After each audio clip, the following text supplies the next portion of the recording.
এখানে যে সারিবদ্ধভাবে যে মানুষ যে জনতা এই জায়গাটিতে রয়েছেন তাদের উদ্দেশ্যে তিনি হাত নেড়ে তাদের যে অভিবাদন সেটি গ্রহণ করছেন। তাদের যে আমরা পুরো সড়ক জুড়ে যেমন দেখছি যে মানুষ তাকে যে উষ্ণ অভ্যর্থনা জানাচ্ছেন সেই অভিবাদন তিনি গ্রহণ করছেন একেবারে নিরলসভাবে। যে বাসটিতে তিনি রয়েছেন এই বাসটিতে বিএনপির সিনিয়র নেতৃবৃন্দও রয়েছেন, স্থায়ী কমিটির অন্যান্য সদস্যরাও রয়েছেন। জুলাই 36 এক্সপ্রেসওয়ে যে সংবর্ধনা অনুষ্ঠান যেখানে লাখ লাখ মানুষ অংশ নিয়েছেন, এসেছেন, অভ্যর্থনা জানিয়েছেন, সেই মানুষের স্রোতে দাঁড়িয়ে তারেক রহমান আগামী বাংলাদেশ মানে তার যে পরিকল্পনা রয়েছে সেটির কথা তিনি বারবার বলেছেন, সবাইকে ঐক্যবদ্ধ হওয়ার আহ্বান তিনি জানিয়েছেন। একই সঙ্গে তার মা আপসহীন নেত্রী হিসেবে যিনি পরিচিত পেয়েছেন, বাংলাদেশের মানুষের কাছে সমাদৃত বেগম খালেদা জিয়াকে তিনি দেখতে আসবেন সে আকুলতার কথাও কিন্তু তিনি জানিয়েছেন। কিন্তু যে জনস্রোত মানুষের যে জিয়া পরিবারের প্রতি ভালোবাসা সেটিকে উপেক্ষা আসলে তিনি করতে পারেনি, কিন্তু আসলে এই মানুষের মধ্যেই দীর্ঘ জট এই মানুষের সমাগম সেটির মধ্য দিয়ে আসলে একেবারে ধীর গতিতে এবারকার হাসপাতালের দিকে কিন্তু আসছেন তারেক রহমান। আমরা এখনো দেখতে পাচ্ছি তারেক রহমান বাসটির মধ্যে রয়েছেন, তিনি একেবারে কাছে রয়েছেন এবারকার হাসপাতালের এই জায়গাটি থেকে নেমে আগেই এই হাসপাতালটিতে প্রবেশ করেছেন ডাক্তার জুবাইদা রহমান এবং তার মেয়ে কন্যা ব্যারিস্টার জাইমা রহমান এবং অন্যান্য মেডিকেল বোর্ডের যেই সদস্য তারাও কিন্তু রয়েছেন এই জায়গাটিতে। তারেক রহমান ভেতরে প্রবেশ করার পরে মেডিকেল বোর্ডের সদস্যদের সঙ্গে তার বৈঠক হওয়ার কথা রয়েছে দীর্ঘদিন যাবৎ। আসলে তারেক রহমান এর আগেও ফেসবুকে সহ অন্যান্য সামাজিক মাধ্যমে জানিয়েছিলেন যে বাংলাদেশে আসার ব্যাপারে তার একক ইচ্ছার উপরে আসলে নির্ভরশীল নয়। সেটি পরে কিন্তু আসলে নানান সমীকরণ নানান হিসেব নিকেশ সবকিছুকে উপেক্ষা করে কিন্তু বাংলাদেশের টানে মাটির টানে মায়ের টানে বিএনপি ভারপ্রাপ্ত চেয়ারম্যান তারেক রহমান বাংলাদেশে ছুটে এসেছেন।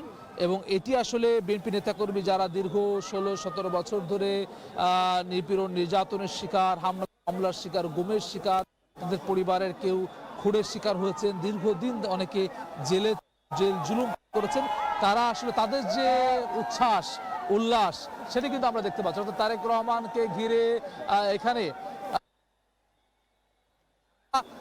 নিরাপত্তা ব্যবস্থা এর মধ্য দিয়েও আসলে জনগণের যে সমাগম সেটিকে কিন্তু কোনোভাবেই কিন্তু আসলে ঠেকিয়ে রাখা যায়নি।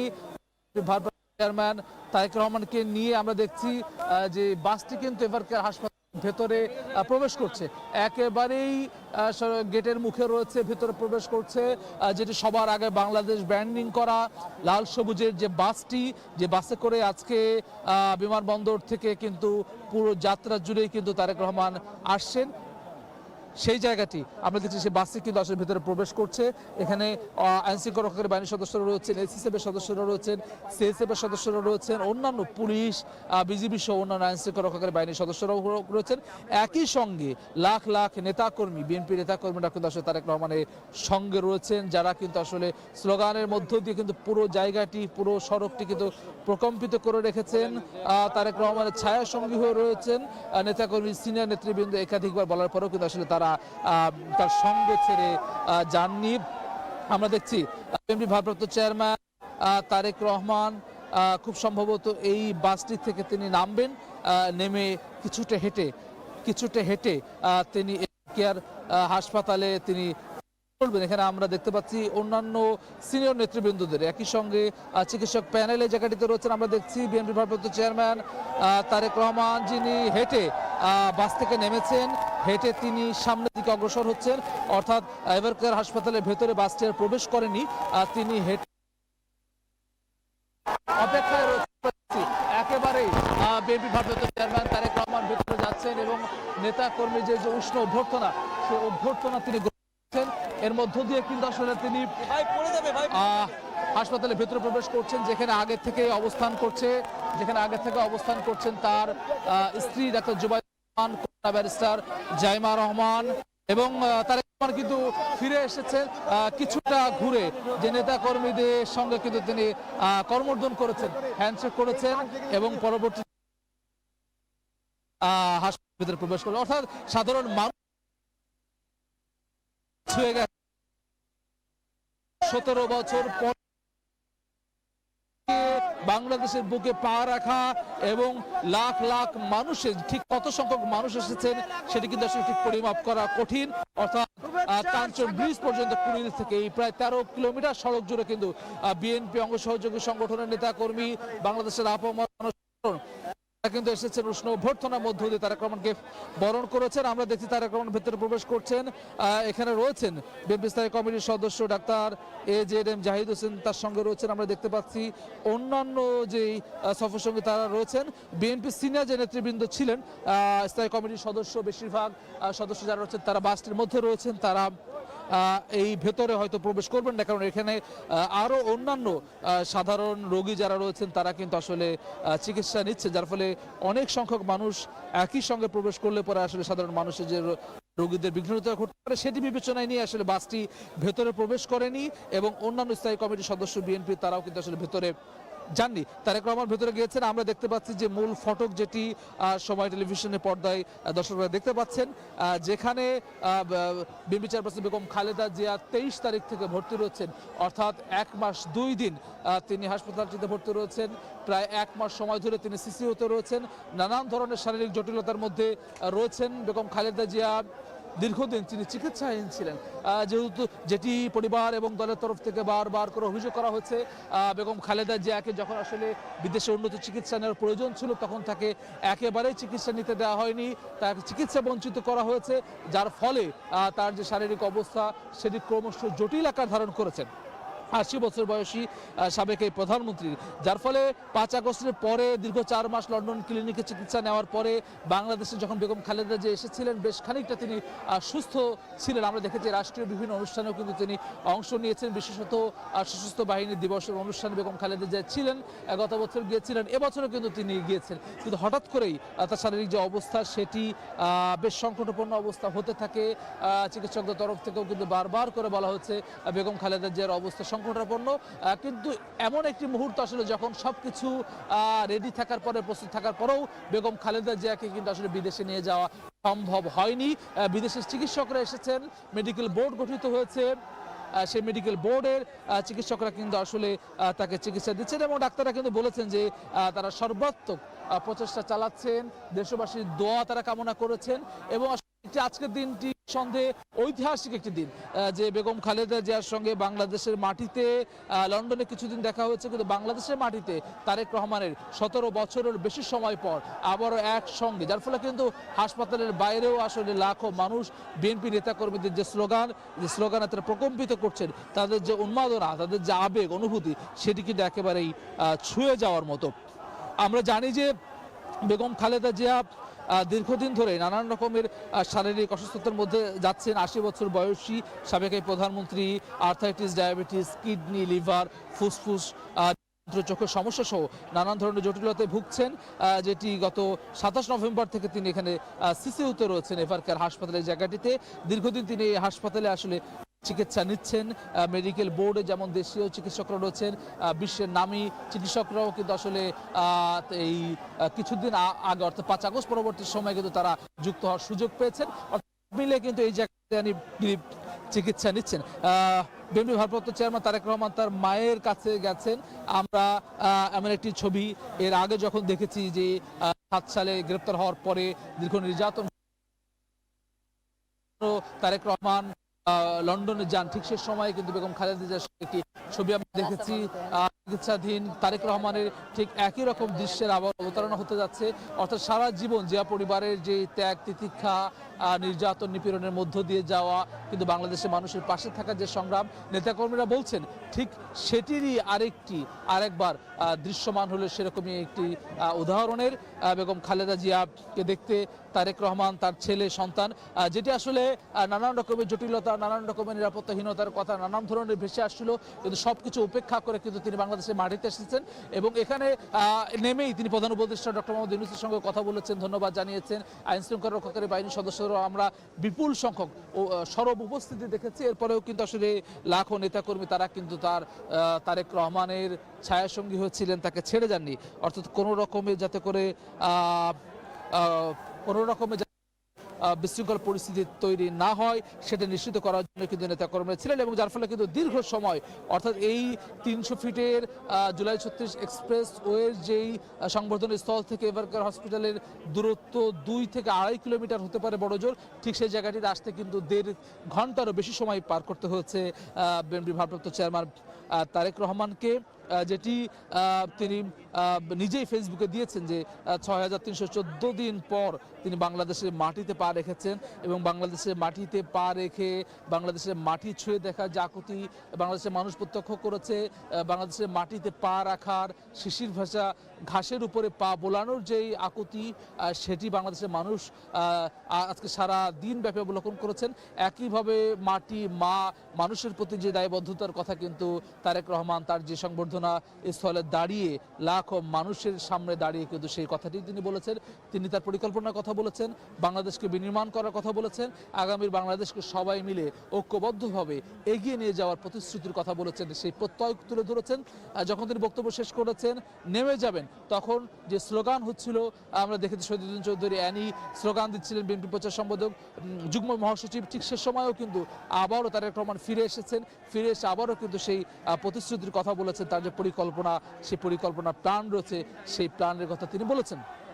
অর্থাৎ আগামীর বাংলাদেশ খুব দ্রুত সময়ের মধ্যে তোদের জাতীয় সংসদ নির্বাচন অনুষ্ঠিত হতে যাচ্ছে বাংলাদেশে, আর মাত্র মাস দেড়েক সময় বাকি রয়েছে। ঠিক এই সময়ে তারেক রহমান বাংলাদেশে আসা, বিএনপি নেতাকর্মীরা বেশ কয়েকদিন ধরে কথা বলছেন, আমরা বিভিন্ন ইন্টারভিউতে বিএনপি শীর্ষ নেতৃবৃন্দ শুনেছি, তারা যেটি বলেছেন যে বাংলাদেশের গণতন্ত্রের পথে উত্তরণে যেসব সংকট তারা দেখতে পাচ্ছিলেন, শঙ্কা করছিলেন, সে সব কিছু আসলে বানের জলের মতো ভেসে যাবে তারেক রহমানের এই বাংলাদেশের মাটিতে ফিরে আসার মধ্য দিয়ে, তার এই প্রত্যাবর্তনের মধ্য দিয়ে, এবং ঐতিহাসিক সংবর্ধনার মধ্য দিয়ে, লাখ মানুষের সংবর্ধনার মধ্য দিয়ে, উষ্ণ অভ্যর্থনার মধ্য দিয়ে তারেক রহমানের যে ফিরে আসা, এটি বাংলাদেশ তো বটেই, সারা বিশ্বের যে কোনো রাজনীতিবিদদের জন্য কিন্তু আসলে এটি উদাহরণ হয়ে থাকবে, এমনটি কিন্তু আসলে বিএনপি নেতাকর্মীরা মনে করছেন। দীর্ঘ 16-17 বছর বাংলাদেশে যে ভোটহীনতা ছিল, ভোট ছাড়া যে সরকার বাংলাদেশে দীর্ঘদিন স্বৈরশাসক চেপে ধরেছিল, এবং যেটি আসলে 5 আগস্ট দীর্ঘ জুলাই আন্দোলনের মধ্য দিয়ে দেশ সহস্রাধিক মানুষের জানের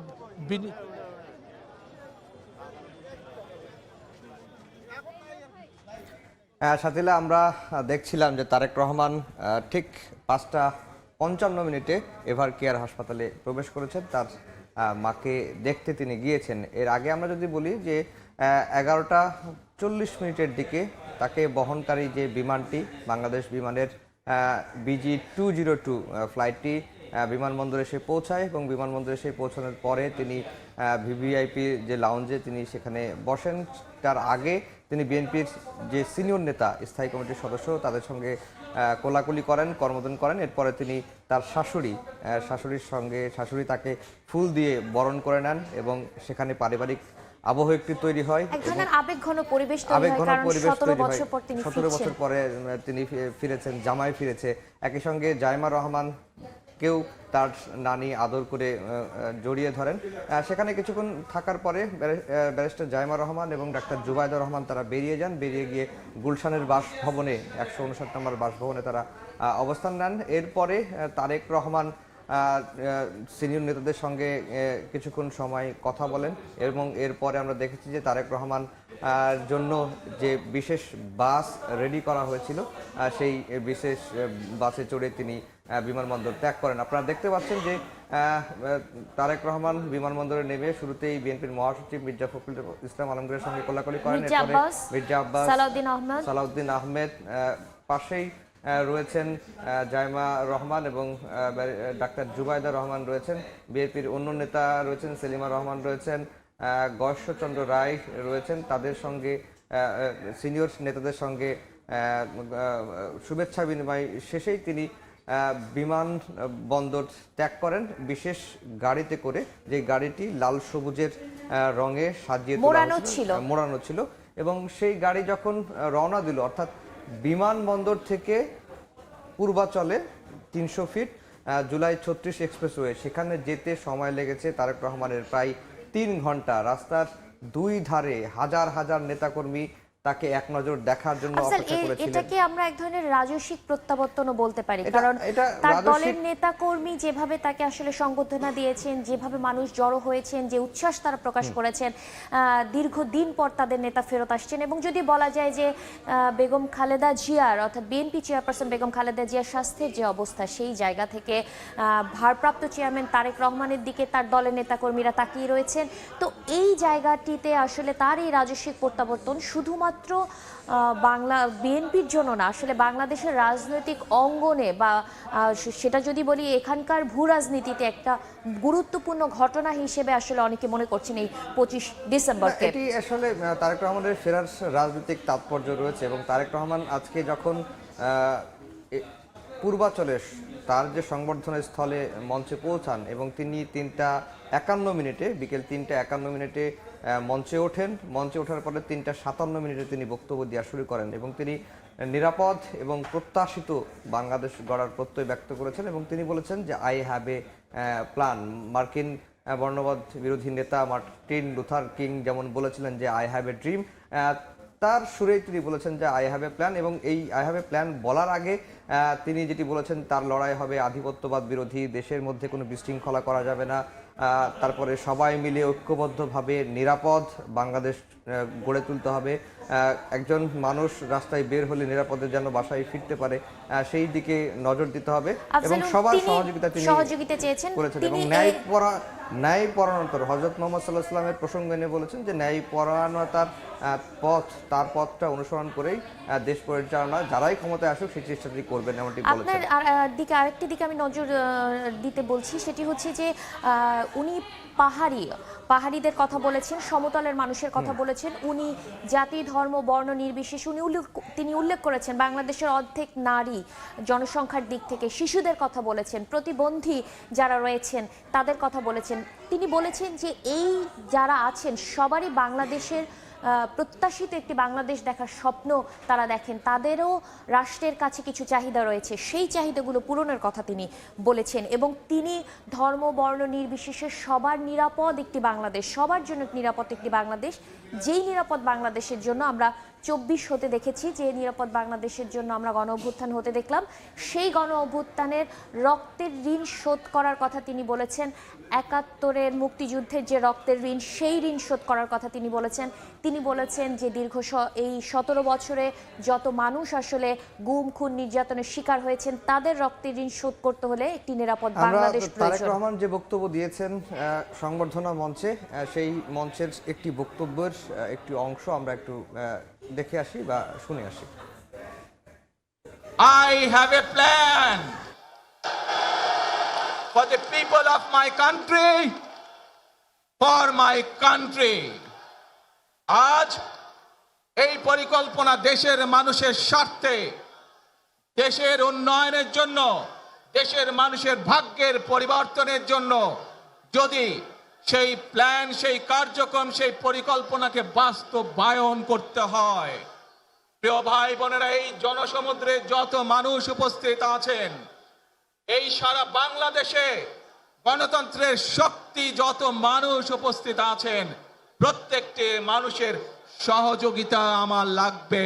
আসুন আমরা আমাদের সেই প্রত্যাশিত বাংলাদেশ গড়ে তুলব, যেখানে আমরা সকলে মিলে কাজ করব, যেখানে আমরা সকলে মিলে আমাদের প্রত্যাশিত বাংলাদেশকে গড়ে তুলব। যে কোনো উস্কানির মুখে আমাদেরকে ধীর শান্ত থাকতে হবে। প্রিয় ভাই বোনেরা, আমরা দেশের শান্তি চাই, আমরা দেশের শান্তি চাই। আধিপত্যবাদ শক্তির গুপ্তচরেরা বিভিন্নভাবে ষড়যন্ত্রে এখন লিপ্ত রয়েছে। আমাদেরকে ধৈর্যশীল হতে হবে, আমাদেরকে ধৈর্য ধারণ করতে হবে। বিশেষ করে তরুণ প্রজন্মের যে সদস্যরা আছেন, আপনারাই আগামী দিন দেশকে নেতৃত্ব দেবেন, দেশকে গড়ে তুলবেন। এই দায়িত্ব তরুণ প্রজন্মের সদস্যদেরকে আজ গ্রহণ করতে হবে, যাতে করে এই দেশকে আমরা সুন্দরভাবে গড়ে তুলতে পারি। সাথেলা, তারেক রহমান যেমন বলছিলেন যে আধিপত্যবাদী যে শক্তি তারা গুপ্তভাবে থেকে দেশকে ষড়যন্ত্র করছে এবং সবাইকেই শান্ত থাকতে হবে এবং যে কোনো ধরনের বিশৃঙ্খলা এড়িয়ে চলতে হবে, এই বক্তব্যগুলোই তারেক রহমান দিয়েছেন। আর কি কি উল্লেখযোগ্য বক্তব্য তার মনে পড়ে? তিনি যেটি বলেছেন সেটি হচ্ছে প্রথমেই এসে কিন্তু তিনি সাধারণ মানুষের প্রতি, তার দলের নেতাকর্মীদের প্রতি কৃতজ্ঞতা জানিয়েছেন এবং তিনি বলেছেন যে একজন সন্তান হিসেবে আমার মন পড়ে রয়েছে আমার মায়ের বিছানার পাশে, কিন্তু মানুষের যে ভালোবাসা, মানুষের যে উচ্ছ্বাস, সেই উচ্ছ্বাস ভালোবাসার প্রতি শ্রদ্ধা জানিয়ে তিনি প্রথমেই এসেছেন মানুষের মাঝে, তার নেতাকর্মীদের মাঝে এবং আসলে দলের হয়ে যে বক্তব্যটা দেওয়া, সেই বক্তব্যের চেয়ে বেশি আমরা তারেক রহমানের বক্তব্যগুলো পেয়েছি হচ্ছে এক ধরনের জাতীয় রাজনীতিবিদ হিসেবে এই যে সংকটময় সময় বাংলাদেশ পার করছে, অর্থাৎ গণতন্ত্রের উত্তরণের পথের যে সময়টি রয়েছে, যখন আমরা দেখেছি তিনি ওসমান হাদির হত্যাকাণ্ডের কথা উল্লেখ করেছেন এবং তিনি বলেছেন যে এই ওসমান হাদি যে আসলে এই যে জুলাই বিপ্লবে যে গুরুত্বপূর্ণ ভূমিকা রেখেছে এবং তার যে নৃশংস হত্যাকাণ্ড, এই হত্যাকাণ্ডের বিষয়ে কিন্তু তিনি কথা বলেছেন এবং তিনি এই সমস্ত হত্যাকাণ্ডের ন্যায্য বিচারের কথা কিন্তু তার এই ছোট বক্তব্যেও বলেছেন এবং তিনি বলেছেন যে যারাই সরকার গঠন করুক না কেন, দলমত নির্বিশেষে সবাই যেন সেই সরকারকে সহযোগিতা করে। সহযোগিতাটা কিভাবে করবে? ন্যায্যতার ভিত্তিতে সহযোগিতা করবে, দেশকে পুনর্গঠনে কাজ করবে। তো তার যে ভিশনগুলো তিনি দিয়ে আসছেন, আমরা জানি বিএনপি যে 31 দফা আছে, সেই দফায় তিনি যে কথাগুলো বলে আসছেন, সেই কথাগুলোর জায়গা থেকে আসলে তারেক রহমান পুনরাবৃত্তি করেননি, কিন্তু তিনি বলেছেন আই হ্যাভ এ প্ল্যান। এই যে তিনি বারবার বলেছেন, তিনি আরেকটি কথা 3বার বলেছেন, plan for country, my country, মানে দেশের জন্য তার একটা পরিকল্পনার কথা বলেছেন এবং সেই কথা বলতে গিয়ে তিনি বেশ কিছু প্রাসঙ্গিক বিষয় এনেছেন যে এই প্ল্যানটা বাস্তবায়ন করতে গেলে সবার সহযোগিতা লাগবে এবং দেশে বর্তমানে যে অবস্থা, বিশৃঙ্খল পরিস্থিতি যেন আর না হয় সেদিকে সবাইকে সতর্ক থাকতে বলেছেন এবং তরুণ থেকে শুরু করে যারা দেশকে আগামীতে নেতৃত্ব দেবেন তাদেরকে সতর্ক থাকতে বলেছেন। আজকে এখন তারেক রহমান এভার কেয়ার হাসপাতালে রয়েছেন এবং বাইরে এখনও উৎসুক যে মানুষ, বিএনপি নেতাকর্মীরা তাকে দেখার জন্য এখনও অপেক্ষা করছেন। আমরা দেখতে পাচ্ছি যে এভার কেয়ারের সামনে বিএনপির নেতাদের অবস্থান রয়েছেন এবং বিএনপির যে একজন সিনিয়র নেতা, বিএনপি স্থায়ী কমিটির সদস্য ডাক্তার জেডিএম জাহিদ এবং বেগম খালেদা জিয়ার ব্যক্তিগত চিকিৎসক এবং মেডিকেল বোর্ডের সদস্য, তিনি তারেক রহমানকে রিসিভ করে হাসপাতালে নিয়ে গেছেন তার মায়ের কাছে। তার মা বেগম খালেদা জিয়া 23 নভেম্বর থেকে এভার কেয়ার হাসপাতালে ভর্তি হয়েছেন এবং এখন তিনি সিসিইউতে রয়েছেন এবং মাঝে বেশ খারাপ খবরই দিয়ে আসছিল চিকিৎসকরা, তার অবস্থা অত্যন্ত সংকটাপন্ন, তাকে দেশের বাইরে চিকিৎসার জন্য এয়ার অ্যাম্বুলেন্সে ডাকা হয়েছিল এবং এয়ার অ্যাম্বুলেন্স রেডি করা হয়েছিল। কয়েক দফায় সেই শিডিউলও পরিবর্তন হয়েছে। এখন গত কয়েকদিন ধরে তার শারীরিক অবস্থা স্থিতিশীল রয়েছে এবং তিনি চিকিৎসা নিতে পারছেন, এটি কিন্তু তার মেডিকেল বোর্ডের সদস্য ডাক্তার জেডিএম জাহিদ বলে আসছেন। এখন দীর্ঘ 17 বছর 3 মাস পরে তিনি দেশে ফিরে দেশের মাটিতে থেকে মায়ের সঙ্গে তিনি সাক্ষাৎ করছেন। এর আগে কিন্তু বেগম খালেদা জিয়ার সাথে লন্ডনেও তার দেখা হয়েছিল, সেটাও এক ধরনের আবেগঘন পরিস্থিতি তৈরি করেছিল, কারণ হচ্ছে যে দীর্ঘদিন পর তিনি তার মাকে আসলে সচক্ষে দেখছেন। আসলে আমরা আগেও বলছিলাম যেটি আফজাল, যে তারেক রহমান যখন 17 বছর পর দেশে ফিরছেন তখন সব কিছুই আসলে তার জন্য পরিবর্তন হয়েছে। তিনি অনেক কিছু হারিয়েছেন। তিনি দেশে ফিরে আজকের দিনের যে কয়েক ঘন্টা আসলে তিনি দেশে ফিরেছেন, সেই কয়েক ঘন্টায় তিনি সাধারণ মানুষের ভালোবাসায় সিক্ত হয়েছেন, তার দলের নেতাকর্মীদের ভালোবাসায় সিক্ত হয়েছেন। তার রাজস্বিক প্রত্যাবর্তন বলা হচ্ছে যে জায়গাটিকে, খুবই গুরুত্বপূর্ণ ঘটনা বলা হচ্ছে জায়গাটিকে, কিন্তু সামনে জাতীয় নির্বাচনকে সামনে রেখে বিএনপির যে পথ চলা, সেই পথ চলায় যেটি তিনি ভার্চুয়ালি আসলে নেতাকর্মীদের সঙ্গে সংযুক্ত ছিলেন, দল গোছানোর কাজে সংযুক্ত ছিলেন, নির্বাচনমুখী করার কাজে সংযুক্ত ছিলেন, সেটি তিনি আসলে এখন সরসরিরে করবেন। আমরা জানি বিএনপির পক্ষ থেকে বিভিন্ন ধরনের কর্মসূচি আসলে নির্বাচনকে ঘিরে নেওয়া হচ্ছে। তিনি হয়তো সারা দেশের বিভিন্ন জায়গায়ও যাবেন। তো তার যে পরিকল্পনা, তার যে বাস্তবায়নের যে জায়গাগুলো, সেই জায়গাগুলোতে হয়তো তারেক রহমান এগিয়ে যাবেন, তারেক রহমান কাজ করবেন, কিন্তু বর্তমান প্রেক্ষাপটে যদি আপনাকে একটু জিজ্ঞেস করি, সেটি হচ্ছে যে বর্তমান প্রেক্ষাপটে বিভিন্ন দল কিন্তু তাদের বক্তব্য দিয়েছে তারেক রহমানের দেশে ফেরা নিয়ে। আমরা জানি প্রধান উপদেষ্টার সঙ্গে কথা ফোনালাপ হয়েছে তারেক রহমানের দেশে ফিরে, এবং তিনি স্বাগত জানিয়েছেন তারেক রহমানকে, ডক্টর মোহাম্মদ ইউনূস এবং ডক্টর মোহাম্মদ ইউনূসকে সার্বিক যে নিরাপত্তা ব্যবস্থা সরকারের পক্ষ থেকে দেওয়া হয়েছে তার জন্য ধন্যবাদও জানিয়েছেন তারেক রহমান। তো রাজনীতিতে এক ধরনের ভালো যে কার্টেসিগুলো আমরা দেখি, জেস্চারগুলো আমরা দেখি, সেইগুলো কিন্তু আমরা আজকের দিনে অনেকটা দেখেছি। আজকে আমরা দেখলাম যে জামায়াতের আমিরও শেষ মুহূর্তে এসে তিনি তার যে সপরিবারে দেশে ফেরাকে স্বাগত জানিয়েছেন।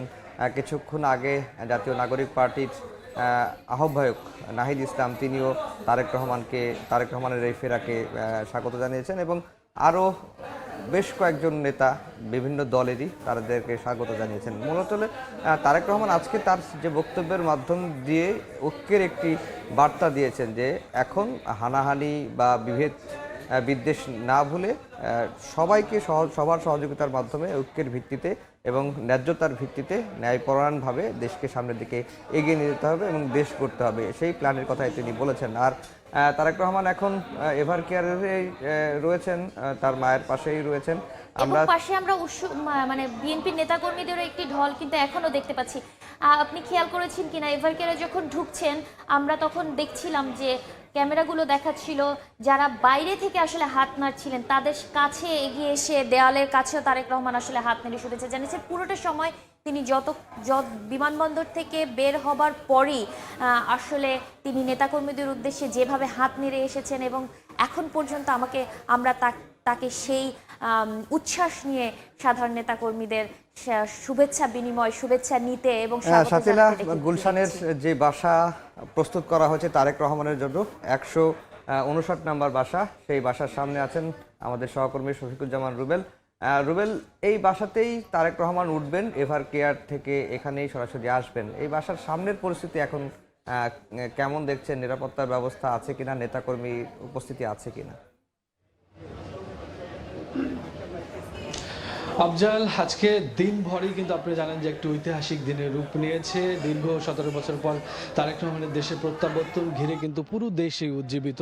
সেই সাথে সাথে আপনি জানেন তারেক রহমান এই তার সারাদিনে যে কর্মসূচি, এয়ারপোর্ট থেকে 300 ফিটে যাওয়া, সেখান থেকে বিএনপি চেয়ারপারসন খালেদা জিয়া যিনি হসপিটালে রয়েছেন তাকে দেখতে যাওয়া, সেখান থেকে যিনি যে বাসায় আসবেন সেই বাসা গুলশানের ঠিক 196 নম্বর বাসা গুলশান অ্যাভিনিউতে। আমরা সকাল থেকে ভোর থেকে এখানে রয়েছি। আমরা দেখছি যে এই তার বাসভবনে দীর্ঘ প্রস্তুতি শেষে আজকে যেখানে উঠবেন সেখানে কিন্তু কড়া নিরাপত্তার চাদরে আমরা ঘেরা দেখেছি। পুরো বাসার যে আশেপাশে যে সড়কগুলো রয়েছে সেই সড়কের সামনে আমরা দেখেছি আইনশৃঙ্খলা রক্ষাকারী বাহিনী সেই ভোর থেকেই তাদের অবস্থান, তাদের যে টহল, কয়েক স্তরের নিরাপত্তা ব্যবস্থা আমরা দেখতে পাচ্ছি যে কিছুক্ষণ পরপরে তারা সড়কগুলো ফাঁকা করে দিচ্ছেন। আশেপাশের যে সড়কগুলো আছে সেই সড়কগুলোতে গাড়ি চলাচলও তারা সীমিত করে দিয়েছেন।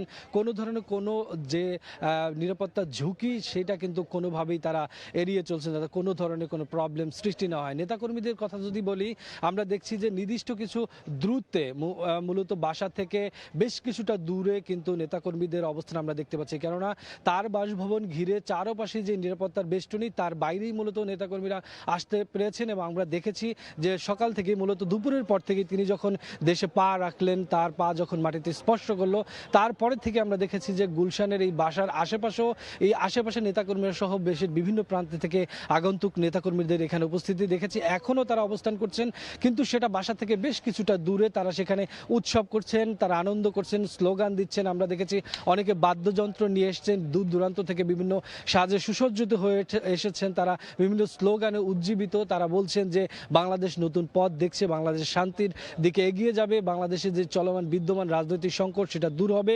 তারা তাদের সামনে থেকে তাদের নেতার যে পথ নির্দেশনা সেই নির্দেশনা অনুযায়ী এগিয়ে যাবে। সকলের মধ্যে একটা এইরকম একটা উদ্দীপনা আমরা লক্ষ্য করেছি। আমরা দেখছি যে নেতারা এই যে গুলশান যে বাসভবন, গুলশান অ্যাভিনিউয়ের 196 নম্বর বাসা, যে বাসাটিতে তারেক রহমান এবং তার পরিবারের সদস্যরা এখানে উঠবেন। আপনি জানেন যে এয়ারপোর্টে যখন তারেক রহমান সপরিবারে আসেন তখন তার স্ত্রী জোবাইদা রহমান এবং তার মেয়ে জায়মা রহমান সহ তার শাশুড়ি তারা কিন্তু সরাসরি এয়ারপোর্ট থেকে এই বাসাটিতেই এসেছিলেন। এখানে তারা দীর্ঘ সময় বিশ্রাম করেছেন। এরপরে মূলত 300 ফিটে যখন তারেক রহমান বক্তব্য দেওয়ার শেষে তিনি সেখান থেকে যখন এভার কেয়ার উদ্দেশ্যে রওনা হন, তার কিছুক্ষণ পরে আমরা দেখেছি যে জাইমা রহমান এবং জুবাইদা রহমান সহ তার গাড়িবহর কিন্তু আবার এভার কেয়ারের দিকে যায়। আমরা যতদূর জানি যে এভার কেয়ারে তারা এখনো অবস্থান করছেন। সেখানে তারা বিএনপি চেয়ারপারসনের খোঁজ খবর নিচ্ছেন, স্বাস্থ্যের খোঁজ খবর নিচ্ছেন। আপনি জানেন যে এটি এক অন্যরকম মুহূর্ত, কেননা দীর্ঘদিন যাবতেই বেগম জিয়া তিনি হসপিটালে চিকিৎসাধীন রয়েছেন, গুরুতর অসুস্থ আছেন। তাকে দেখা, তার কাছ থেকে দেখা, সেখানে কিছুটা সময় তারেক রহমান অপেক্ষা করবেন। সেটা কতক্ষণ হতে পারে তা আমরা জানি না, তবে বেশ কিছুটা সময় সেখানে থাকবেন। পরিবারের সকল সদস্যরাই সেখানে রয়েছেন, বিভিন্ন নেতাকর্মীরা সেখানে রয়েছেন। সেখান থেকে মূলত তিনি তার এই বাসার উদ্দেশ্যে কিছুক্ষণের মধ্যেই বের হবেন এবং তাকে বরণ করে নেওয়ার জন্য এই বাসভবনের আশেপাশে নেতাদের উপস্থিতি আমরা দেখতে পাচ্ছি। আমরা যখন এখানে সকালবেলা আসি তখন আমরা দেখতে পেয়েছিলাম যে গুলশানের যে মোড়গুলো রয়েছে, গুলশান 1, গুলশান 2, বনানী কবরস্থানের পাশে, তারপরে আপনার এদিকে আমরা দেখেছি নতুন বাজার এলাকার আশেপাশে প্রত্যেকটি সড়কের সামনে যেখানে পুলিশের ব্যারিকেড দিয়ে রাখা নিরাপত্তার জন্য সেই সামনেও কিন্তু আমরা নেতাকর্মীদের অবস্থান দেখতে পেয়েছি। বলা যায় যে পুরো নিরাপত্তার চাদরে বেষ্টিত এই মুহূর্তে তারেক রহমান যে বাসাতে উঠবেন সেই বাসা। রুবেল, আপনাকে অসংখ্য ধন্যবাদ। রুবেল জানাচ্ছিলেন 159 নম্বর বাসা, যে বাসাতেই তারেক রহমান উঠবেন। আর শাকির, আমাদের আরেকজন সহকর্মী শাকির হোসেন আছেন, শাকির আহমেদ আছেন। শাকির, আপনার ওইখানকার পরিস্থিতি কি এমন দেখছেন? নেতাকর্মীরা আছেন, আইন শৃঙ্খলা বাহিনীর সদস্য বা নিরাপত্তার কি অবস্থা? ওকে, রাজধানীর গুলশান এভিনিউ রোডের 196 নম্বর যে বাসাটি, সেটি কিন্তু বিএনপির ভারপ্রাপ্ত চেয়ারম্যান তারেক রহমান এবং তার পরিবারের জন্য বেশ কয়েক মাস আগে থেকেই প্রস্তুত করা হয়েছে। আমরা দেখতে পেয়েছি বিমানবন্দরে, অর্থাৎ হযরত শাহজালাল আন্তর্জাতিক বিমানবন্দরে বিএনপি ভারপ্রাপ্ত চেয়ারপারসন জনাব তারেক রহমান এবং তার পরিবারের সদস্যরা নামার পরে কিন্তু তিনি 300 ফিটে যান, যেটিতে তার যে সংবর্ধনা সেটি অনুষ্ঠিত হয়। পরবর্তীতে তার পরিবারের অন্য সদস্যরা, অর্থাৎ তার সহধর্মিণী ডাক্তার জুবাইদা রহমান এবং তার কন্যা ব্যারিস্টার জাইমা রহমান সহ অন্যান্য পরিবারের সদস্যরা কিন্তু এই 196 নম্বর যে বাসাটি রয়েছে সেই বাসাটিতে তারা দুপুর 1টায় এসেছিলেন এবং প্রায় 4:45 পর্যন্ত তারা কিন্তু এই বাসাটিতে তারা অবস্থান করেন এবং দুপুরের খাওয়ার দাওয়া সহ আনুষঙ্গিক যে কর্মকাণ্ডগুলো রয়েছে সেগুলো তারা এই বাসাতেই করেন। পরবর্তীতে তারা কিন্তু আবারও এভার কেয়ার হাসপাতালের দিকে রওনা হন এবং এখন বিএনপির ভারপ্রাপ্ত চেয়ারম্যান জনাব তারেক রহমান সহ তার পরিবারের সদস্যরা কিন্তু ঠিক এভার কেয়ার হাসপাতালেই রয়েছেন। আমি যদি বলতে যাই যে বেশ কয়েক মাস আগে থেকেই এভিনিউ রোডের এই 196 নম্বর বাসাটি কিন্তু বিএনপির ভারপ্রাপ্ত চেয়ারম্যানের পরিবারের জন্য প্রস্তুত করা হচ্ছিল। এজন্য যদি বলতে যাই কয়েক মাস ধরেই কিন্তু এটির নিরাপত্তা সহ সার্বিক যে পরিস্থিতি বা আনুষ্ঠানিক যে সংস্কার কাজ সহ পুরোপুরি বাসাটিকে তার পরিবারের জন্য প্রস্তুত করার যে প্রক্রিয়া সেটি কিন্তু সম্পন্ন হয়েছে এবং গত কয়েকদিনের মতো আজ সকাল থেকে, অর্থাৎ ভোর থেকেও আমরা কিন্তু দেখতে পেয়েছি আইন শৃঙ্খলা বাহিনীর সদস্যরা নিরাপত্তার চাদরে এই বাসার আশেপাশের যে রাস্তাগুলো রয়েছে সেগুলো তারা ঢেকে দেন। যদি বলা যায় যে পুরো এলাকাটি কিন্তু নিরাপত্তার চাদরে সেই সকাল থেকে ঢাকা ছিল। যদিও বিএনপির যে উচ্ছ্বসিত নেতাকর্মী যারা তাদের ভারপ্রাপ্ত চেয়ারম্যানের আগমনে উজ্জীবিত উচ্ছ্বসিত, তারা কিন্তু এই এলাকার কাছাকাছি এসেছেন, কিন্তু আইন শৃঙ্খলা বাহিনীর সদস্যরা এই এলাকার নিরাপত্তা নিশ্চিত করার জন্য তারা কিন্তু বেশ নিরাপত্তা বেষ্টনী যেটি তৈরি করেছেন সেটির বাইরেই কিন্তু নেতাকর্মী যারা তারা কিন্তু অপেক্ষা করছেন। পাশাপাশি আরেকটি বিষয় জানিয়ে রাখতে চাই যে এই বাসাটি, অর্থাৎ 196 নম্বর যে বাসাটি রয়েছে সেটির পাশে কিন্তু বিএনপির চেয়ারপারসন বেগম খালেদা জিয়ার যে বাসভবন যে ফিরোজা রয়েছে সেটি কিন্তু ঠিক পাশাপাশি। সুতরাং একেবারেই মায়ের বাসার কাছাকাছি আরেকটি বাসায় কিন্তু বিএনপির ভারপ্রাপ্ত চেয়ারম্যান তারেক রহমান উঠছেন, এটা কিন্তু এখন নিশ্চিত। এবং আমরা দেখতে পেয়েছি বিএনপির চেয়ারপারসন সহ বিএনপির ভারপ্রাপ্ত চেয়ারম্যানের নিরাপত্তার দায়িত্বে থাকা যে নিরাপত্তা কর্মী যারা রয়েছেন, আইন শৃঙ্খলা বাহিনী ছাড়াও যে সিএসএফ এর যারা সদস্য রয়েছেন, তারাও কিন্তু এই যে নিরাপত্তা নিশ্চিত করার বিষয়টি সেটিতে তারা সমন্বয় করছেন। এবং আমরা দেখতে পেয়েছি বিএনপির চেয়ারপারসন বেগম খালেদা জিয়ার চিকিৎসা সহ আনুষঙ্গিক বিষয়গুলো যারা মনিটর করছিলেন দীর্ঘদিন ধরে, তারাও কিন্তু এই এলাকাটিতে এসেছেন এবং সংবর্ধনা স্থল যেটি সেটিতেও আমরা দেখতে পেয়েছি যে স্থায়ী কমিটির সদস্য যারা তারা কিন্তু উপস্থিত ছিলেন এবং লাখ লাখ নেতাকর্মীর যে উপস্থিতি বা সারা সারা ঢাকা জুড়ে, রাজধানী জুড়ে তাদের যে উচ্ছ্বাস সেটি কিন্তু জানান দিচ্ছে দীর্ঘ 17 বছর পর তাদের প্রাণপ্রিয় নেতা অর্থাৎ তাদের দলের যে ভারপ্রাপ্ত চেয়ারম্যান তার ফিরে আসায় তারা কতটা উজ্জীবিত, কতটা উচ্ছ্বসিত সেই অবস্থায় কিন্তু তারা জানান দিয়েছেন। এবং আমি যদি বলি এই গুলশান এভিনিউ রোডের আশেপাশের যে এলাকাগুলোতে, সেই এলাকাগুলোতেও কিন্তু আমরা দেখতে পেয়েছি বিএনপি এবং তার যে অঙ্গ সংগঠনের নেতাকর্মী যারা রয়েছেন তারা কিন্তু ভিড় করেছেন। যদিও নিরাপত্তা নিশ্চিত করার জন্য আইন শৃঙ্খলা বাহিনীর সদস্যরা এই এলাকাটির চারপাশ ঘিরে রেখেছেন এবং জনসাধারণের যদি প্রবেশ বলি সেটি অনেকটাই সীমিত, অর্থাৎ এলাকার যারা তারা কিন্তু চলাচল করতে পারছেন। বাকি যারা আসলে সেই ধরনের নিরাপত্তা নিশ্চিত করার জন্য কিন্তু তাদেরকে এই যে এলাকা সেটিতে অনেকটাই প্রবেশাধিকারে আসলে বিধিনিষেধ আরোপ করা হয়েছে। গণমাধ্যম কর্মী সহ এই এলাকার বাসিন্দা যারা তারা কিন্তু যাতায়াত করতে পারছেন, কিন্তু স্বাভাবিকভাবে অন্য এলাকা থেকে যারা আসছেন নেতাকর্মী বিএনপির তারা কিন্তু এখানে আসতে পারছেন না। আশেপাশের যে এলাকাগুলো রয়েছে বা আশেপাশের যে অলিগলি রয়েছে গুলশানের, সেই অলিগলিতে কিন্তু বিএনপি নেতাকর্মীরা অবস্থান করছেন এবং তারা বাদ্য বাজনা সহ বিএনপির ভারপ্রাপ্ত চেয়ারম্যান তারেক রহমানের আগমন উপলক্ষে তারা যে উচ্ছ্বসিত, সেই তাদের উচ্ছ্বসিত অবস্থার যে জানান সেটি কিন্তু তারা দিচ্ছেন সেই সকাল থেকেই। এবং আমরা দেখতে পেয়েছি এই তীব্র শীত অর্থাৎ এই হাড় কাঁপানো শীত উপেক্ষা করেই কিন্তু বিএনপি নেতাকর্মীরা সকাল বেলায় আমরা দেখেছি এই রাস্তা হয়েই তারা কিন্তু 300 ফিটের যে ভারপ্রাপ্ত চেয়ারম্যানের সংবর্ধনা স্থল সেটিতে তারা উপস্থিত হয়েছেন।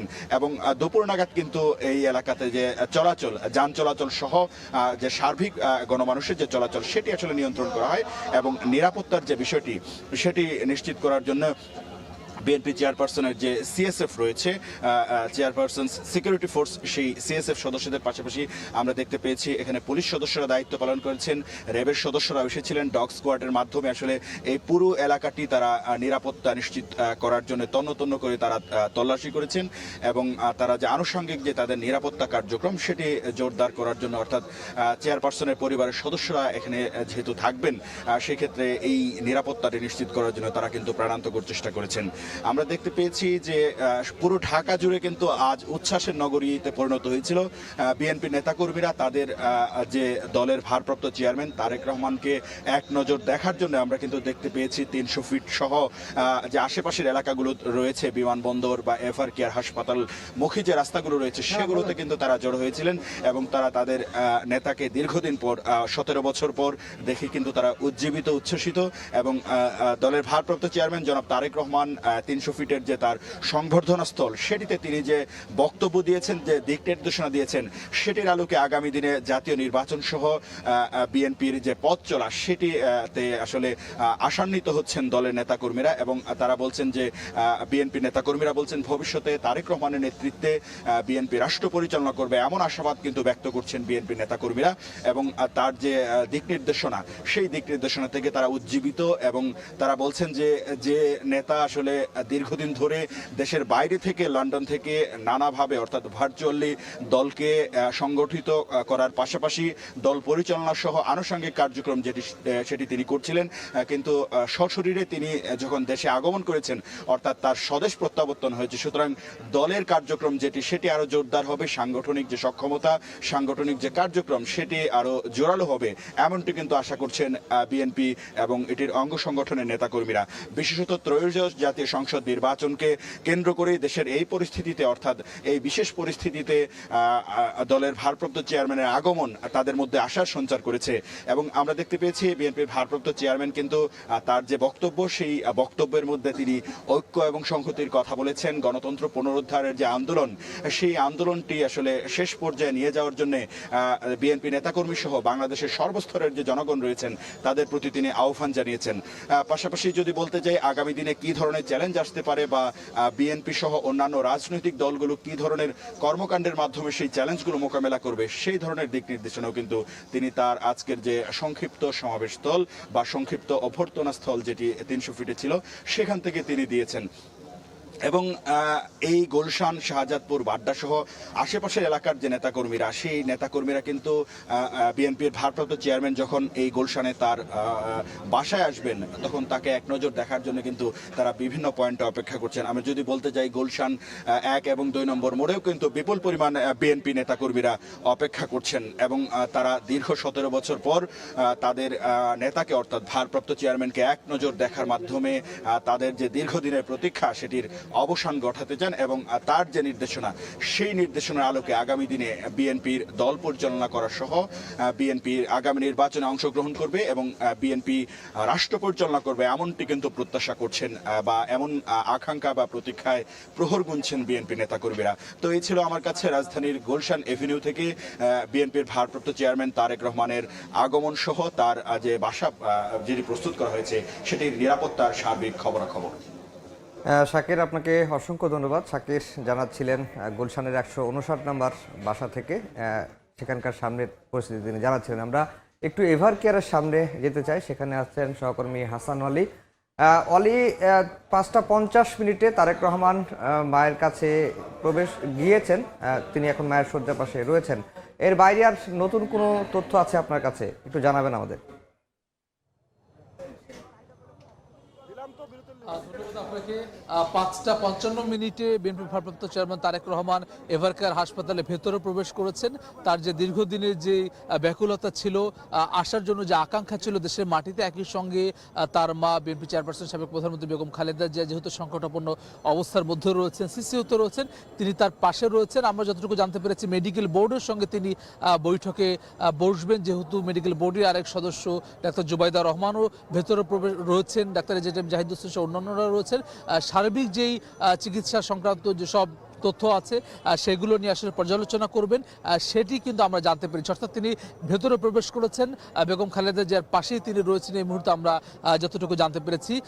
5:55 অর্থাৎ আমরা জানি যে যেই জুলাই 36 এক্সপ্রেসওয়ের যে সংবর্ধনা শেষে প্রায় 1.5 ঘন্টারও বেশি সময় অতিবাহিত করে কিন্তু এই জায়গাটিতে তাকে আসতে হয়েছে। লাখো নেতাকর্মীর যে উষ্ণ অভ্যর্থনা সেটির মধ্য দিয়ে তারেক রহমান এসেছেন এবং এভার কেয়ারের ঠিক এই মূল ফটকের সামনেই কিন্তু যেই বাসে করে তিনি এসেছিলেন, যেই বুলেট প্রুফ বাস যেখানে স্থায়ী কমিটির সদস্যরা ছিলেন বিএনপির, সেখান থেকে নেমে বিএনপির ভারপ্রাপ্ত চেয়ারম্যান হসপিটালে ভেতরে প্রবেশ করেছেন। তার সঙ্গে আর কয়েকজন ছিলেন তার কিছুক্ষণ আগে, অর্থাৎ তার মিনিট 20 আগে ডাক্তার জুবাইদা রহমান এবং ব্যারিস্টার জাইমা রহমান, তারাও কিন্তু আসলে ভেতরে প্রবেশ করেছেন। অর্থাৎ একই সঙ্গে আরাফাত রহমান কোকোর স্ত্রী সহ তাদের সন্তানরাও কিন্তু রয়েছেন। অর্থাৎ যে পারিবারিক একটি পুনর্মিলনী সেটিও কিন্তু বলা চলে যে এই প্রেক্ষাপটে হসপিটালে কিন্তু আসলে সেটি হচ্ছে। অর্থাৎ বিএনপি ভারপ্রাপ্ত চেয়ারম্যান তারেক রহমানের বাংলাদেশে আসার আগে তার ফেসবুক স্ট্যাটাসে আমরা দেখেছি যে তার ভেতরে আসার জন্য যে আকুলতা, মায়ের পাশে থাকার এই সংকটাপন্ন পরিস্থিতিতে থাকার যে সন্তান মাত্র যে আকুলতা থাকে, সেটির যে বহিঃপ্রকাশ তিনি করেছিলেন। সব ধরনের সমীকরণ কিন্তু পাশ কাটিয়ে তিনি বাংলাদেশের মাটিতে আজকে এসেছেন। এসে আমরা দেখেছি বাংলাদেশের মাটির স্পর্শ তিনি নিয়েছেন, হাত দিয়ে ছুঁয়ে দেখেছেন। এরপরে লাখ লাখ মানুষের যে জনস্রোত, সেই জনস্রোতে তিনি উষ্ণ অভ্যর্থনার মধ্য দিয়ে জায়গাটিতে এসেছেন। একই সঙ্গে তিনি মায়ের পাশে আসলে এই মুহূর্তে রয়েছেন। সেটি আমরা ধারণা করছি যে ঘণ্টাখানেক সময় আসলে তিনি থাকবেন, যেহেতু দীর্ঘ জার্নি করে এসেছেন তিনি। গতকাল রাতে মধ্যরাতে বিমানে উঠেছেন। এরপরে আসলে এত দীর্ঘ সময় বিমানবন্দর থেকে 300 ফিটের যে জুলাই 36 এক্সপ্রেসওয়েতে আসতে 4 ঘন্টার বেশি সময় লেগেছে। এরপরে সেখান থেকে এই এভারকেয়ার হসপিটালে আসতে 1.5 ঘন্টার বেশি সময় লেগেছে। অর্থাৎ দীর্ঘ শারীরিক ধকল। এরপরে আসলে তিনি হসপিটালটিতে দীর্ঘ সময় আসলে থাকবেন, ঘণ্টাখানেকের বেশি সময় ধরে থাকবেন। মেডিকেল বোর্ডের সদস্যদের সঙ্গে তিনি বৈঠক করবেন। বেগম খালেদা জিয়ার বিদেশে নেওয়ার মতো কোনো ধরনের পরিস্থিতি আছে কিনা, যদিও এর আগে কাতারের এয়ার অ্যাম্বুলেন্সটি প্রস্তুত হওয়ার পরেও চিকিৎসকদের তরফ থেকে জানানো হচ্ছিল যে এই মুহূর্তে আসলে এই দীর্ঘ যাত্রা করে বেগম খালেদা জিয়ার বিদেশে নেওয়ার মতো পরিস্থিতি নেই, যার ফলে সেটি কিন্তু এই মুহূর্তে স্থগিত রয়েছে। সেটি নেওয়ার আর কোনো ধরনের পরিস্থিতি আছে কিনা সেসব নিয়ে আসলে তিনি আলোচনা করছেন। একই সঙ্গে সন্তান পাশে থাকলে পরে স্বাভাবিকভাবে মায়ের মানসিক বা শারীরিকভাবে তিনি কিছুটা সুস্থ হয়ে উঠবেন, সেটি কিন্তু আসলে সবাই আশা করছেন। এখানে যে উপস্থিত নেতাকর্মীরা রয়েছেন তারাও কিন্তু আসলে সেই প্রত্যাশা করছেন। এই জায়গা জুড়ে কিন্তু এখন আসলে নেতাকর্মীরা অপেক্ষা করছেন যে তারেক রহমান ভেতরে নেমে হেঁটে যাওয়ার পথেও কিন্তু তিনি 2 দফায় করমর্দন করেছেন নেতাকর্মীদের সঙ্গে, উপস্থিত যেই জনগণ রয়েছেন, সাধারণ মানুষ রয়েছেন তাদের সঙ্গে। অর্থাৎ তিনি আবার যখন বের হবেন, তার স্ত্রী ডাক্তার জুবাইদুর রহমান, কন্যা ব্যারিস্টার জাইমা রহমান সহ তাকে আবারও দেখার জন্য কিন্তু নেতাকর্মী যারা সঙ্গে করে এসেছিলেন, ছায়ার সঙ্গী হয়ে এসেছিলেন, তারা কিন্তু এখন অপেক্ষা করছেন।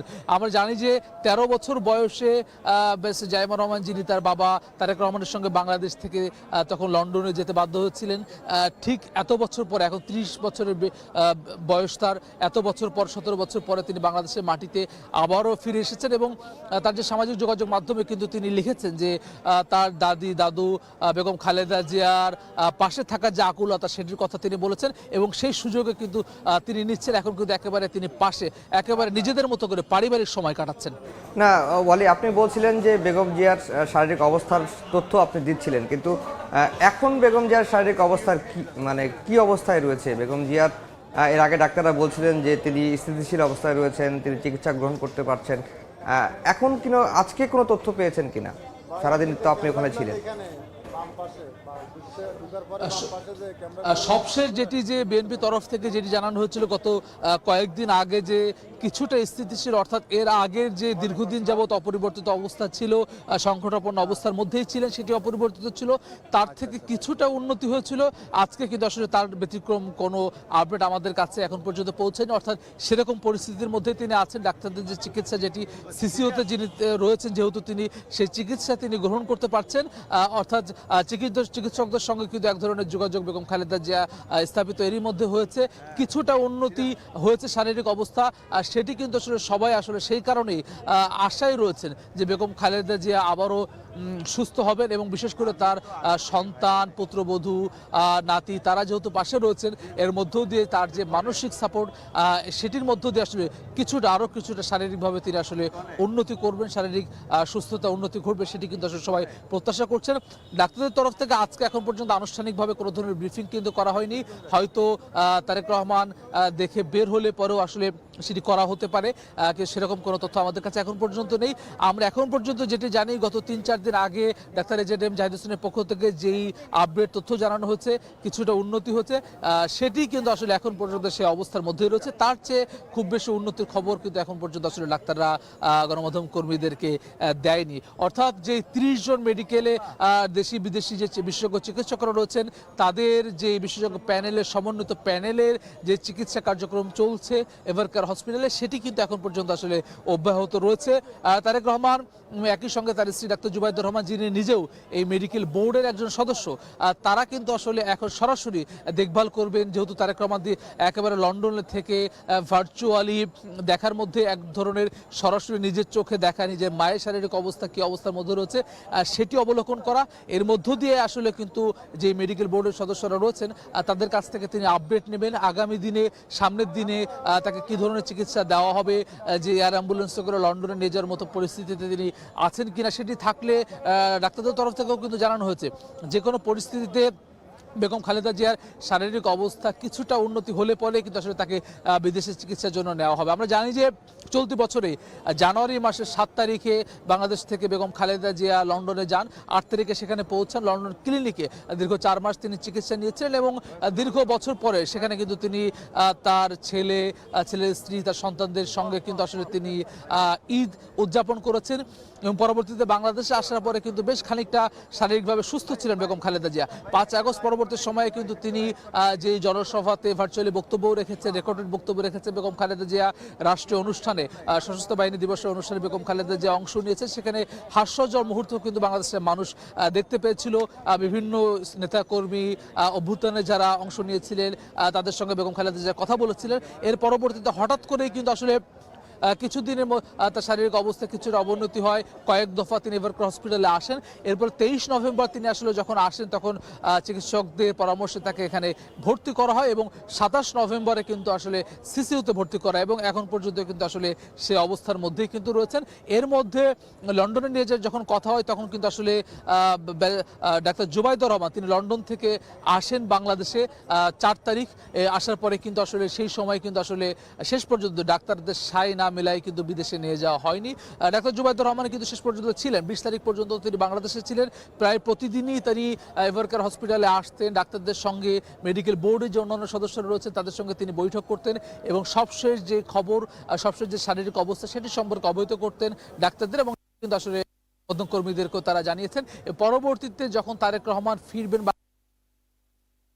জাইমা রহমান দেশে আসবেন, সেটি তাদেরকে নিয়ে আসার জন্য কিন্তু আসলে ডাক্তার জুবাইদুর রহমান লন্ডনে যান এবং তিনি আজকে তার স্বামী এবং কন্যার সঙ্গে করে নিয়ে কিন্তু তিনি বাংলাদেশে এসেছেন। যখন তারেক রহমান এই লাখ লাখ মানুষের মধ্য দিয়ে, অভ্যর্থনার মধ্য দিয়ে তিনি 36 জুলাই যে এক্সপ্রেসওয়ে, জুলাই 36 এক্সপ্রেসওয়ে সেই জায়গাটিতে তিনি যাচ্ছিলেন, তখন কিন্তু আসলে ডাক্তার জুবাইদুর রহমান এবং ব্যারিস্টার জাইমা রহমান তারা গুলশানে যেই বাসাটিতে 196 নম্বর বাসা, সেই জায়গা কিন্তু আসলে তিনি গেছেন এবং সেই জায়গাটি থেকে কিন্তু আসলে তিনি কিছুক্ষণ থেকে অবসর সবাই কাটিয়ে, অর্থাৎ অন্যান্য যে পরিবারের সদস্যরা রয়েছেন সেটি কিন্তু আসলে তাদের সঙ্গে দেখা করে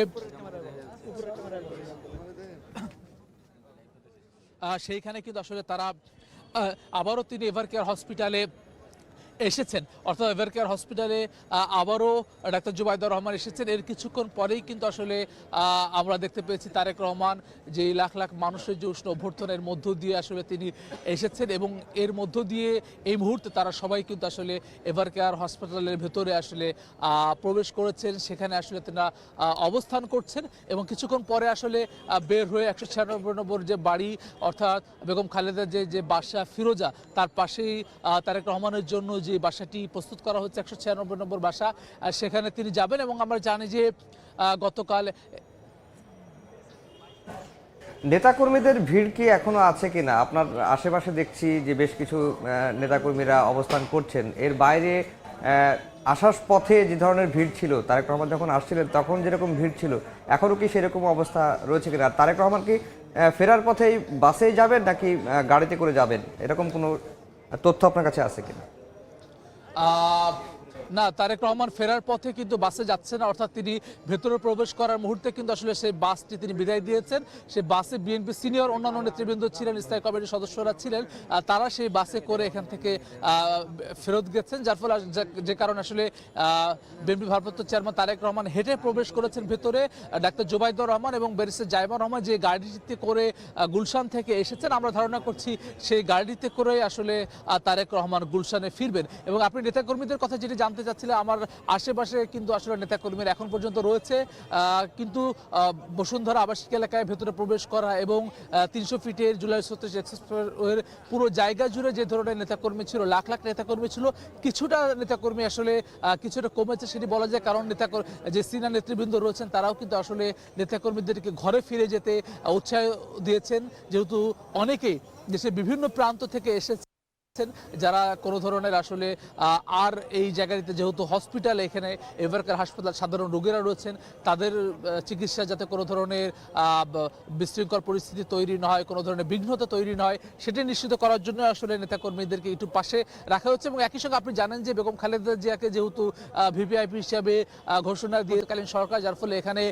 এসএসএফ এর নিরাপত্তা বেষ্টনীও রয়েছে, অন্যান্য আইন শৃঙ্খলা রক্ষাকারী বাহিনীর বেষ্টনীও রয়েছে, যার ফলে হসপিটালের সামনের এই জায়গাটিতে কিন্তু নেতাকর্মীরা আসলে ওইভাবে, অর্থাৎ সমাবেশ স্থল, সংবর্ধনা স্থলে যেভাবে ছিল সেইভাবে থাকতে পারছে না, কিন্তু এর বাইরে কিছুটা দূরে নিশ্চয়ই রয়েছে।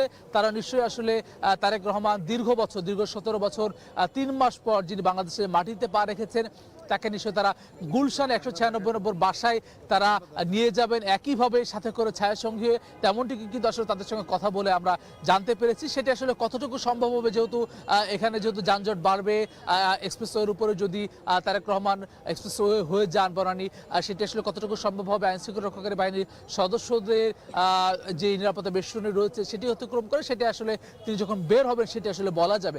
আমরা জানি যে আগামীকাল সাভারে জাতীয় স্মৃতিসৌধ যাওয়ার কথা রয়েছে, যেহেতু বিজয়ের মাস।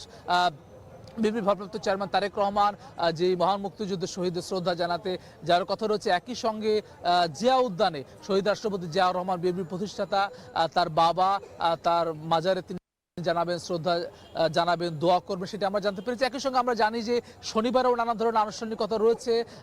যেই জুলাই যারা আহত হয়েছিলেন এখনও চিকিৎসাধীন রয়েছেন, পঙ্গুত্ব বরণ করেছেন অনেকেই, তাদের পাশে তারেক রহমান যাবেন। একই সঙ্গে এই যে নির্বাচনের ডামাডোলের মধ্যে একেবারে এই নির্বাচনের 1.5 মাস সময় বাকি রয়েছে তো জাতীয় সংসদ নির্বাচনের, তার আগেই যেই শরীফ ওসমান হাদি যিনি শহীদ হয়েছেন সন্ত্রাসীদের গুলিতে, সেই তার যেই কবরটি রয়েছে জাতীয় কবি নজরুল ইসলামের পাশে ঢাকা বিশ্ববিদ্যালয় এলাকায় শাহবাগ মোড়ে, সেখানেও কিন্তু তিনি জিয়ারতে যাবেন তারেক রহমান, সেটি কিন্তু এখন পর্যন্ত জানানো হচ্ছে।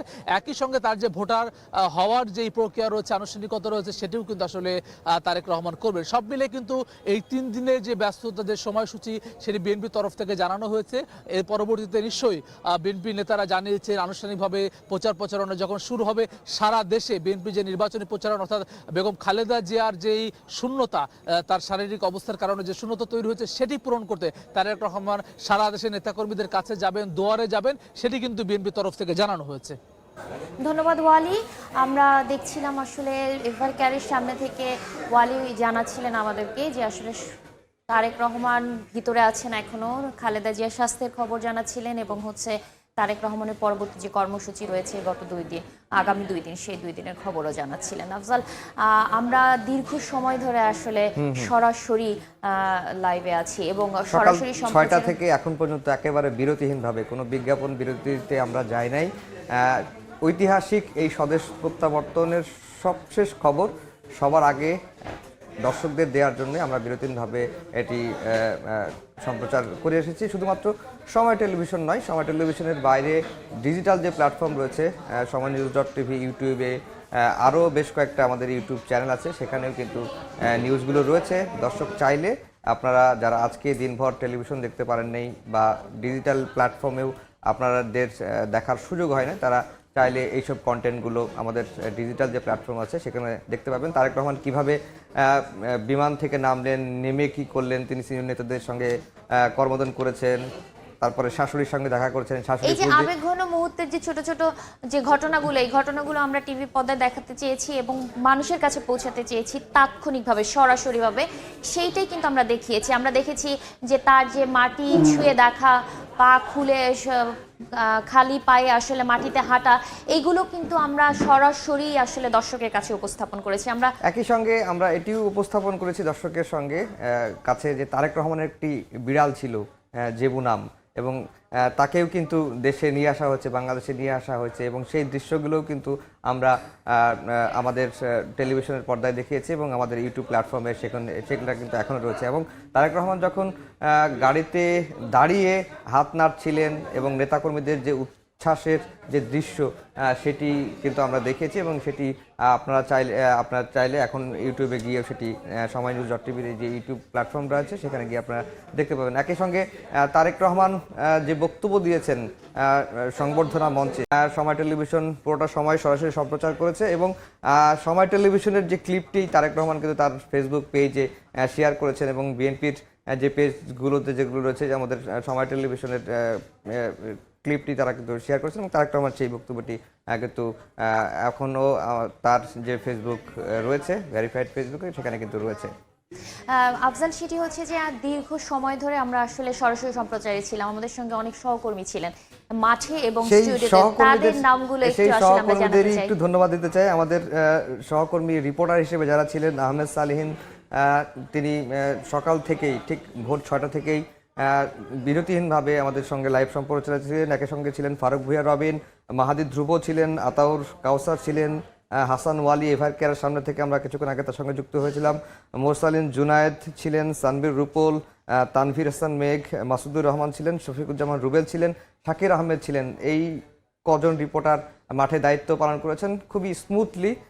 তারেক রহমানের ঐতিহাসিক স্বদেশ প্রত্যাবর্তন দিবসের যে ঐতিহাসিক মুহূর্ত তিনি অনেক কিছু দেখানো যায় না, যেগুলো খুঁটিনাটি ঘটনা আমরা হয়তো ছবিতে দেখছি, পিছনে যে অক্লান্ত পরিশ্রম থাকে দিনব্যাপী, পেছনে যারা অক্লান্ত পরিশ্রম করেছেন সেই আমাদের ভিডিও জার্নালিস্ট ভাই যারা ছিলেন তাদের নামটাও একটু বলে দিই। মিজানুর রহমান ছিলেন, সালাউদ্দিন ছিলেন, মোমেন ছিলেন, সুমন সরকার ছিলেন, রাজু ছিলেন, প্রিন্স, রুবেল, আকাশ, নিজাম, মামুন, সিফাত, আশরাফ, মেহেদি, শাহজাহান, সোহাগ, সুমন আহমেদ ছিলেন কামাল এবং উজ্জ্বল, এই সকল ভাইরা আমাদের সহযোদ্ধা সহকর্মী, তারা যারা ক্যামেরার মাঠ থেকে পেছনে ছিলেন সম্প্রচার করেছেন। এবং তারা ক্যামেরা জার্নালিস্ট হিসেবে ক্যামেরা অপারেশন করেছেন এবং তারা যেটি দেখিয়েছেন আমরা সেটি আপনাদের সামনে তুলে ধরার চেষ্টা করেছি এবং তারা দুর্দান্ত কাজ করেছেন এটি আমরা বলবো। এর বাইরেও ড্রোন ক্যামেরার ম্যান আমাদের দুজন ছিলেন, তারাও দৃশ্যটি খুব উপর থেকে পাখির ভালোভাবে চোখে পাখির আমাদেরকে চোখে দেখিয়েছেন। আপনাদেরকে দেখিয়েছেন। তাদের নামটা আমি বলে দিই, আমিনুল ইসলাম ছিলেন, শাহিন ছিলেন এবং জয় ছিলেন। এই তিনজন ড্রোন অপারেশন হিসেবে কাজ করেছেন। একই সঙ্গে আমাদের প্রযোজক ভাই দুজন ছিলেন মাঠে, তারা সমাবেশ স্থলের মঞ্চের বিষয়গুলো খুব ভালোভাবে আমাদের সঙ্গে প্রেজেন্ট করেছেন, তুলে ধরার চেষ্টা করেছেন। একজন ছিলেন হিমেল, আরেকজন ছিলেন মশিউর এবং একই সঙ্গে আমাদের ড্রাইভার ভাই যারা আমাদের নিয়মিত খুব যথাসময়ে গন্তব্যে পৌঁছে দিয়েছেন, হেল্প এই করেছেন, যুদ্ধে তারা তাদেরকেও সবচেয়ে বড় একটি ভূমিকা রাখেন বড় একটি আসলে। অংশ, তাদেরকেও আমরা ধন্যবাদ জানিয়ে আমাদের মতো আজকের যে বিরতিহীন স্বদেশ প্রত্যাবর্তনের খবর তারেক রহমানের, সেটি আমরা এখন আরেকজনের কথা একটু বলতে চাই, আমাদের সহকর্মী ছিলেন ভোর থেকে আসলে তিনি আপনাদের সঙ্গে এই লাইভ প্রেজেন্টেশনে যুক্ত ছিলেন, কাজল আব্দুল্লাহ, এবং পরে যুক্ত কাজল হয়েছেন আব্দুল্লাহ, ইমদাদ, জিন্নাতারা যশোর, তারাও ছিলেন তারাও আমাদের সঙ্গে। ছিলেন আমাদের সঙ্গে। আমরা চলে যাচ্ছি, আসলে এই পর্যন্ত আমাদের শেষ, এরপরে হচ্ছে আমরা চলে যাব আরেকটি পর্বে, তাই না? সন্ধ্যার সময় নিয়ে আমাদের সঙ্গে থাকবেন ওমর ইনান। আফজল, আপনারাও দারুণ করেছেন, আপনি এবং সাতিলা শারমিন আপনারাও দুর্দান্ত করেছেন, আপনাদেরকে অনেক ধন্যবাদ। ধন্যবাদ।